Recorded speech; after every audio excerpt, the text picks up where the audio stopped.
Good morning. What we're going to do here is show you how to do this pie experiment or pie day experiment. So I have a piece of graph paper.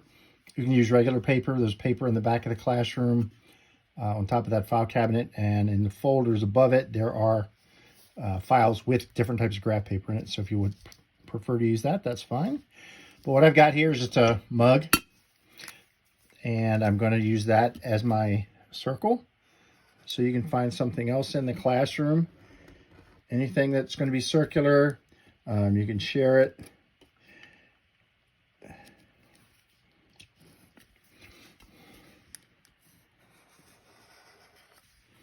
And so there I have my circle, at least looks like that. So first step, what we're going to do is fold it so that this edge lines up with that edge, that part of the circumference, and then we're going to do it the opposite way as well.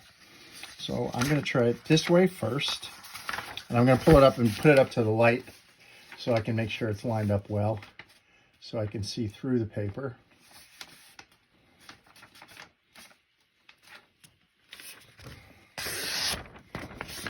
And then I just fold it like so.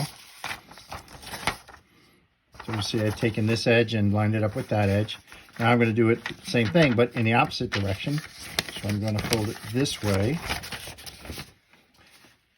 Again, holding it up to the light so I can see it a little bit better.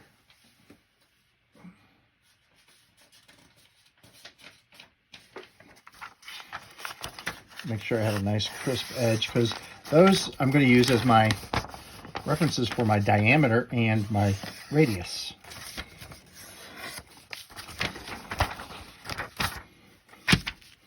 Okay, and so you can see here that where they intersect, that is the center of the circle. So from here to the edge should be the same distance all the way around. So what I'm going to do here is first going to just use my first crease line of my fold.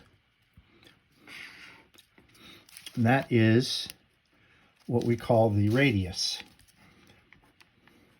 The distance from the center of a circle to the circumference or outside of the circle. We just use the letter R to designate that. I'm going to do the same thing here for the diameter. And see how it goes right through the center? So you can see this is a radius, this is another radius. Well, together, it's called the diameter.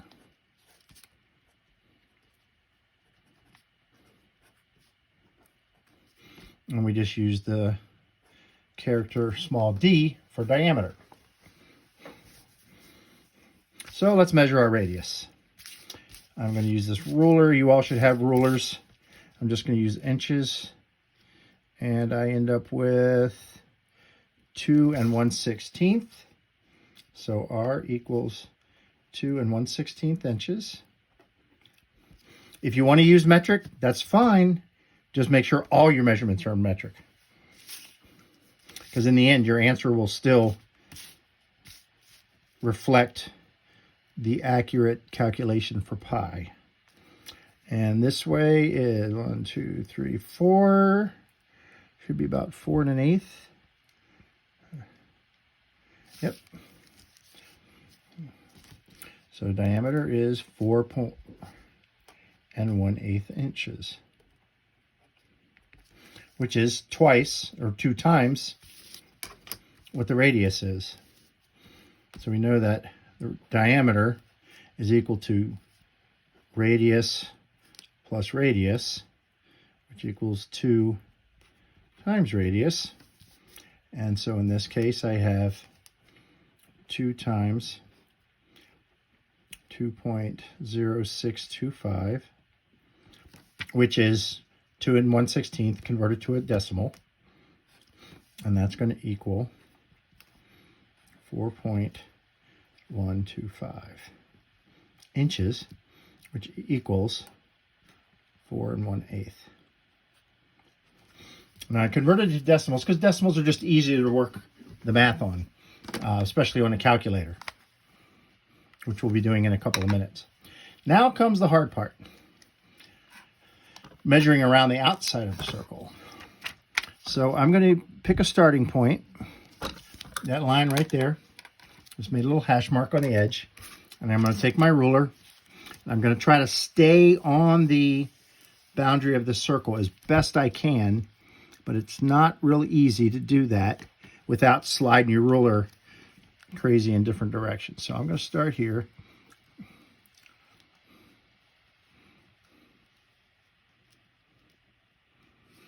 And try to stay on a tangent point. You remember from a vocabulary, where a line touches a circle, it's called the tangent point.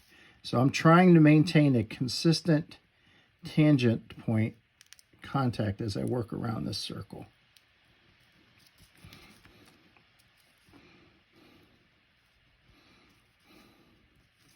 Oh, and I'm running out of room here, so there we go. So mark that where when you get back to 0 or to 6 on your ruler, 6 inches, whatever the end measurement is on your ruler, and you just start it over again. I got to turn this sideways a little bit here, but so I'm going to start where I stopped. I'm going to have 6 again.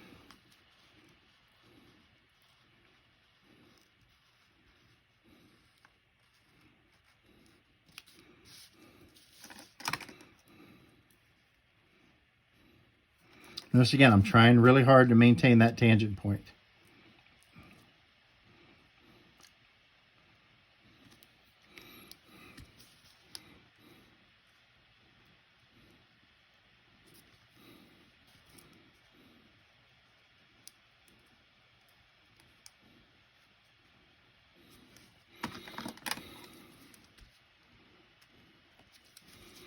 Now I'm going to do it back again this way from here, from this point.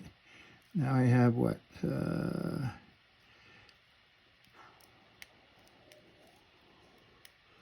What's that, about 3/4 of an inch?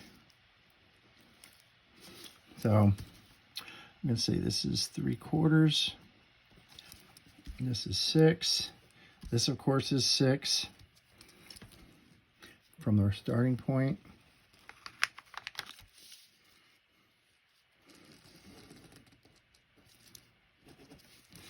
And then another 6 to here, and then another 3/4 inches back to where we started. So that makes my circumference 6 inches plus 6 inches plus 3/4 inches equals 12 3/4.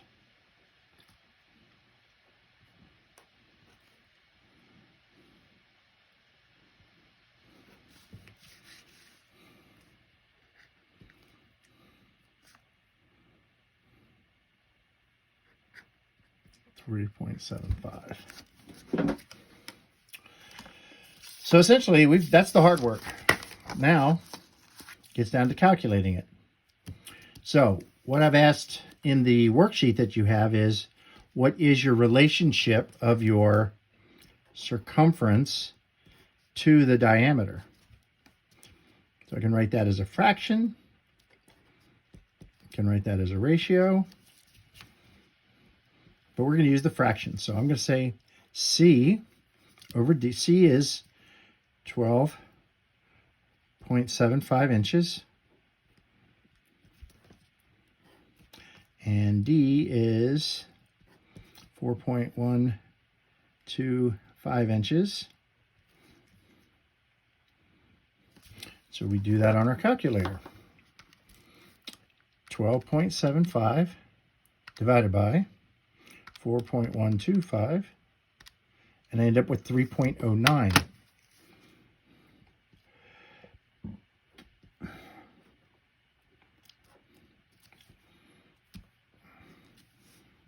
And 3.09 is very close to pi. Pi we know is 3.1415, repeating, my result was, of my experiment, was 3.09 inches. And my difference then is just going to be, from regular pi, 3.1415 minus 3.09. So my difference was about 5/100ths of an inch. I just subtracted my findings from what actual pi is. So I'm better than 1/10 of an inch within a pure calculation of a correct pure calculation of pi. I've conducted this experiment this is the third time I've done it with this type of circle. Used all the same equipment to measure. I still have 3 different results. And that's what I want you guys to see and about this experiment, is that when you have imprecise measurement, sometimes you're going to have differences in what the data is. And we'll talk about that next week. But on your worksheets that you have, that you should be getting copies of these tomorrow, you're going to see this table. And all I want you to do is put in your name, what diameter you got when you measured, whatever circular piece you used, what your circumference was, calculate pi, which is C over D, and tell me what the difference is between actual pi, 3.14, and calculated pi, which was what you found experimentally. So you can see now I've got 3.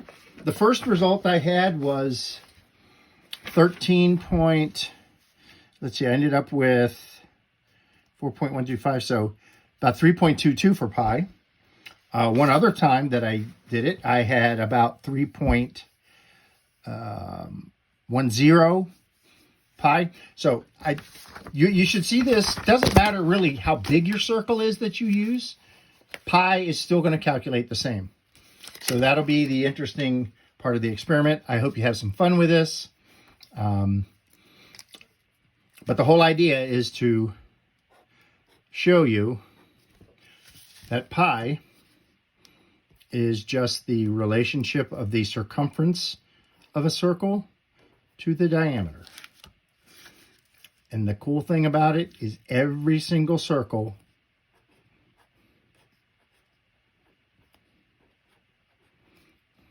is going to have the relationship that's going to be 3.1415. So I want you guys to do that in class. I think you'll have some fun with that, doing those experiments, and then we'll talk about them next week. Have a great weekend. For all of you that, I want to just give you my appreciation for your thoughts, your prayers, well-wishing for my surgery. It went very, very well. I feel really great, and I am really, really looking forward to getting back to school. So have a great weekend. Thank you, and happy Pi Day.